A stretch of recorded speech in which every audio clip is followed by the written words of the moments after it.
კლიმენტი ალექსანდრიელი იყო ერთ-ერთი ყველაზე ცნობილი ადრეული ქრისტიანი თეოლოგი, ფილოსოფოსი და ალექსანდრიის კატეხიზმატორული სკოლის ხელმძღვანელი. იგი ითვლება ქრისტიანული აპოლოგეტიკისა და თეოლოგიური ფილოსოფიის ერთ-ერთ ფუძემდებლად.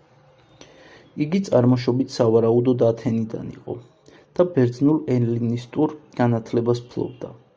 ახალგაზრდობაში მოექცა ქრისტიანობაზე და ალექსანდრიაში გადავიდა, სადაც სწავლობდა პანტენოსისთან. მოგვიანებით თვითონ გახდა ალექსანდრიის ქრისტიანული სკოლის მასწავლებელი. მისი ყველაზე ცნობილი მოწაფე იყო ორიგენე, რომელიც შემდგომში კიდევ უფრო დიდი გავლენის მქონე თეოლოგი გახდა.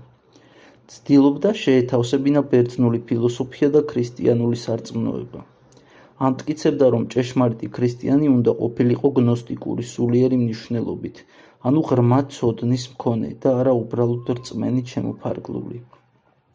მისი მთავარი ნაშრომებია პროტრეტიკი, წარმართებს მიმართული აპოლოგეტიკური წერილი ქრისტიანობის ჭეშმარიტების დასამტკიცებლად, პაიდაგოგოსი, ეთიკური სწავლება ქრისტიანული ცხოვრების წესებზე და სტრომატები, ფილოსოფიურ-თეოლოგიური ნაშრომი, სადაც ცდილობს სინთეზს ქრისტიანულ რწმენასა და ბერძნულ ფილოსოფიას შორის. რაც შეეხება მის მემკვიდრეობას, კლიმენტი ალექსანდრიელი მართალია კათოლიკურ და მართლმადიდებლურ ტრადიციებში წმინდანად არ ითვლება, მაგრამ ქრისტიანულ აზროვნებაზე უზარმაზარი ზეგავლენა იქონია. მისი მეშვეობით ალექსანდრიის სკოლა იქცა ქრისტიანული თეოლოგიის მთავარ ინტელექტუალურ ცენტრად.